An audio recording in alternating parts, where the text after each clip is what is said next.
alamin natin kung ano ang lagay ng panahon dahil dito perfect talaga ang araw pero ganito rin ba sa iba't ibang lugar sa ating bansa? Alamin natin yan kay Amor La Rosa. Salamat sa iyo, Carla. Good morning, Pilipinas. Ngayong umaga makakasama natin si Mr. Alvin Pura, na weather forecaster dito po sa Pag-asa. Good morning, Mr. Pura.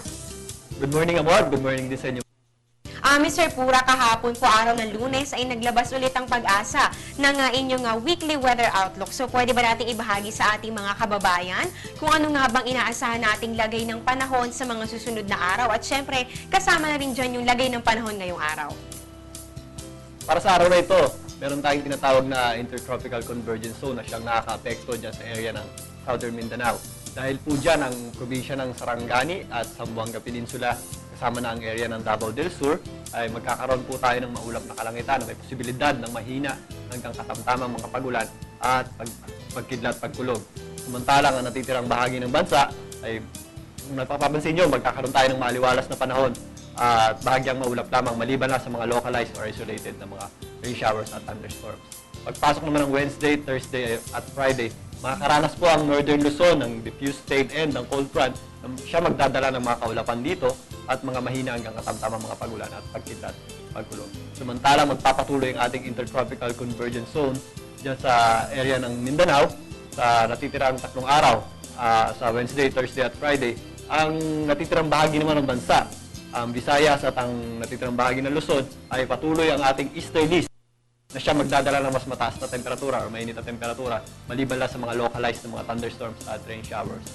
Pagpasok naman ng Sabado at Linggo, mananatili po yung tinatawag nating frontal system dyan sa area ng Northern Luzon at Intertropical Convergence Zone naman dyan sa Mindanao at ang easterlies natin sa natitirang bahagi ng bansa.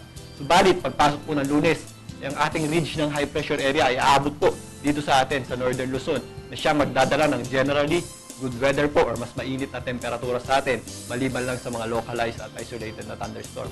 Ang natitirang bahagi naman ng bansa ay patuloy na magkakaroon ng easterlies na bahagyang maulap lamang at mga localized at isolated na thunderstorms. Samantalang yung ating Intertropical Convergence Zones ay magpapatuloy po yan sa area ng Mindanao sa darating na Lunes.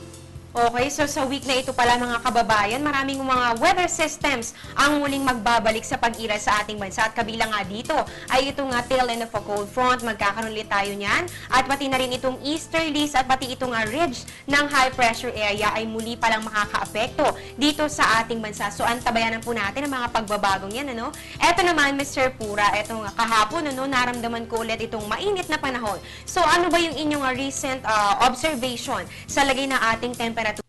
Patuloy na bumababa talaga o medyo tumataas pa rin ulit? Ano ba yung inyong naitatalang mga temperatura ngayon? Bumababa na ba ito? Amor, yung nakaraang araw may naranasan tayong mga pagulan or napadalas po yung ating mga cloudiness. So yung ating temperatura ay medyo bumaba po or hindi na po siya ganun kainitan. Subalit inaasahan natin na hindi pa po tapos yung ating summer. Makakaranas pa rin tayo ng mainit na temperatura at naglalaro pa rin yan sa 35 degrees Celsius para dito sa Metro Manila. At inaasahan natin yan sa pagpasok ng Lunes, yung ridge ng high pressure area ay makakaranas din tayo ng mas mainit na temperatura. Subalit hindi na po natin naasahan na maabot niya or ma-reach niya yung ating highest temperature na 36.6 noong April 19 dito sa Metro Manila.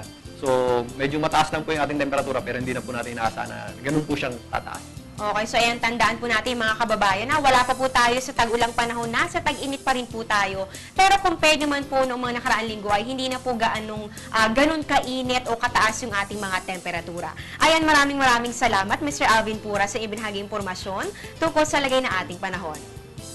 Maraming salamat din, Amor, para sa ating mga kababayan. Hindi pa po tapos ang ating summer, bagamat nalalapit na po ang ating tagulan. Pinapayuhan po natin ating mga kababayan, maaari pa pong mga excursion or mga biyahe, lubos-lubusin na po natin habang wala pa po yung ating panahon ng tagulan. Okay, ayan po natunghayan nga natin si Mr. Alvin Pura na nagbahagi po ng nilalaman nitong weekly outlook at nabigyan na po tayo ng ideya sa magiging na ating panahon sa linggong ito. At syempre po ito nga, napakagandang payo naman ni Mr. Pura na samantalahin na po natin ang nalalabing araw ng ating tag-init na panahon. Po ang latest sa lagay ng ating panahon.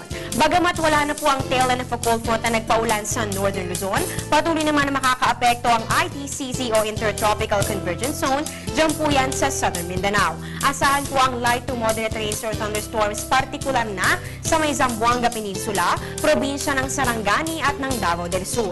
Dito naman po sa atin sa Metro Manila at natitirang bahagi ng bansa, maganda-gandang panahon ang ating inaasahan maliban na lang po sa mga pulupulong pag-ulan o pagkidlat pagkulog, lalo na po sa kanlurang bahagi nito. Wala pa naman po namamonitor ang pag-asa na sama ng panahon o bagyo na maaaring mabuo o pumasok sa ating Philippine Area of Responsibility. At tulad nga po ng nabanggit ni weather forecaster Alvin Pura kanina, mainit pa rin po ang ating panahon pero hindi na nga lang ganoon kainit compared sa mga naranasan nating temperatura noong kasagsagan pa ng tag-init. At yan muna ang latest mula dito sa Pag-asa. Ako po si Amor La Rosa. Magandang umaga. Balik sa inyo dyan, JC.